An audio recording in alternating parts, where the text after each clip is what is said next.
Good evening, professors, students. It's a great privilege to be invited to this college. It's true that I graduated from NUS, that was many years ago, and since then I've not been back, and I'm very much impressed by the transformation that has taken place here. Now, I also regret very much that Professor Tom Ecos would not be able to join us this evening. I did see him this morning in the office.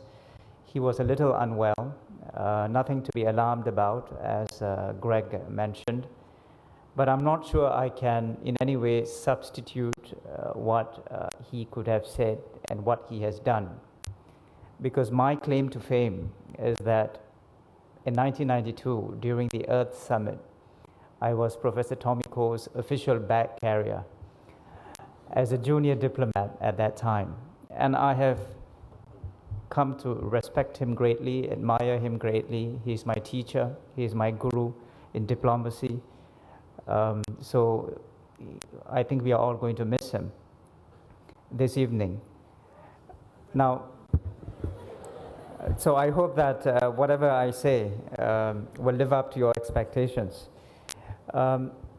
It is also quite daunting to be in a room full of very young people and PhD students who are very, very knowledgeable about things in general. I never had the patience to do a PhD, but I have been a practitioner in the field in terms of negotiations. And that's what I want to do this evening, to share with you my perspective as a practitioner in the field on what climate change negotiations mean at the global level. And I want to make 5 points. Let me start with a general point about international negotiations in general, not about climate change negotiations, but international negotiations in general. I think international negotiations are becoming more and more difficult in the current global context. And this is the result of a geopolitical rebalancing. And what do I mean by a geopolitical rebalancing? It means that developed countries, the traditional OECD advanced economies, are no longer economically powerful enough to dictate the global agenda and impose an agreement, whatever the issue that might be. And at the same time, you have emerging economies, developing countries that are now strong enough economically, politically, to prevent an agreement that does not accommodate their interests, which is entirely legitimate.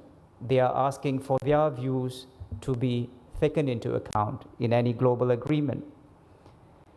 And because of this new dynamic of global geopolitical rebalancing, multilateral negotiations have become very, very difficult in general.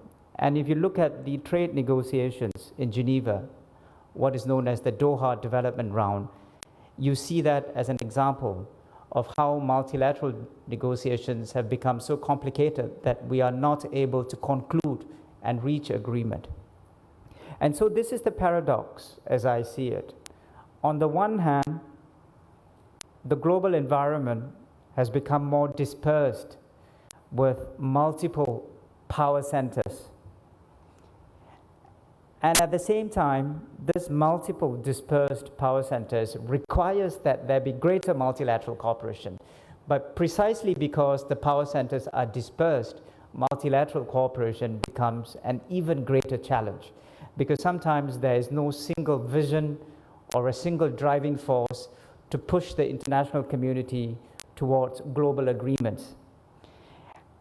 And I think it's important to keep this broader context in mind, because the climate change negotiations occur in this new geopolitical context where there has been a rebalancing economically, politically, and even geopolitically.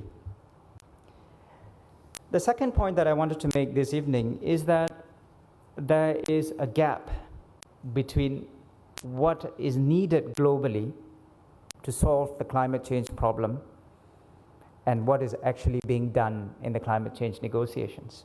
This is a sobering reality, but it is a fact. And this gap between what needs to be done and what is actually being done is sometimes referred to as the emissions gap or the gigaton gap.